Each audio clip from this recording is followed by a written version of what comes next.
XDefiant is Ubisoft's newest FPS game, and it certainly is interesting. Many people have speculated that, from what we have seen and played so far, that this game will overtake Call of Duty and potentially kill it. But is this true? Is it possible that XDefiant can surpass COD and make it irrelevant, or will this game just flop before it even peaks? Before I question this, I need to get everyone on the same page here. XDefiant is currently in beta release, meaning many things are not finalized and completed yet. There are lots, and I mean lots of problems with this game, whether it be functionally or visually. Many of these issues are minor, like who cares if you can't see your own username, it's not a big deal. But others, yeah, they're pretty bad. So take this video with a grain of salt. A large one, in fact. First off, let's start off with the upsides to XDefiant. What does it do that something like Call of Duty can't? Well, the movement, as many people have said, feels great.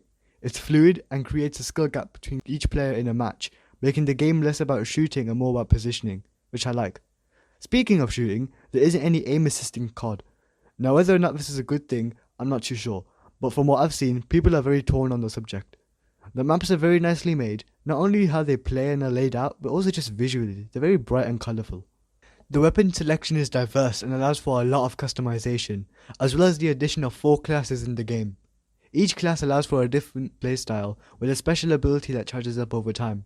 Think of XDefiant as a mix between something like COD and Valorant, for example. The lack of skill-based matchmaking is also a plus, as it makes the game less grindy, whilst also speeding up the matchmaking times, making the experience just a bit more enjoyable.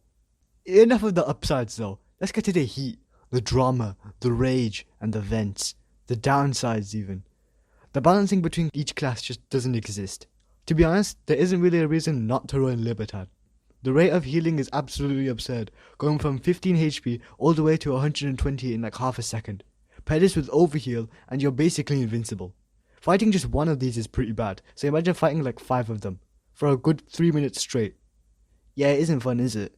The other 3 classes are all decent, but because everybody runs Libertad in the games I join, I'm not too sure.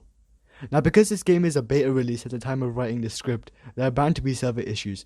A lot of the time, an error message pops up, forcing you to retry before entering a match, and some consoles, such as Xbox, straight up don't work. They might be fixing this in the future, but I just felt like mentioning it. Okay, so what do I think? I think this game is neat. It's fun, fast-paced, and kinda easy to get a grip on after a while. Although there are clear balance issues, I think this game is primarily skill-based, whether it be your aim, movement, or positioning. This is coming from somebody who isn't that skilled in the FPS genre as well, so being accessible and enjoyable to a more casual player is a big bonus in my book. Whether or not it will overtake COD though is a big mystery. If Call of Duty continues to struggle as it is currently, then who knows, XDefiant could kill it, but to be honest I doubt it. But what do you guys think on XDefiant? Do you think it's good or not? And with that all out of the way, I'll see you in another video.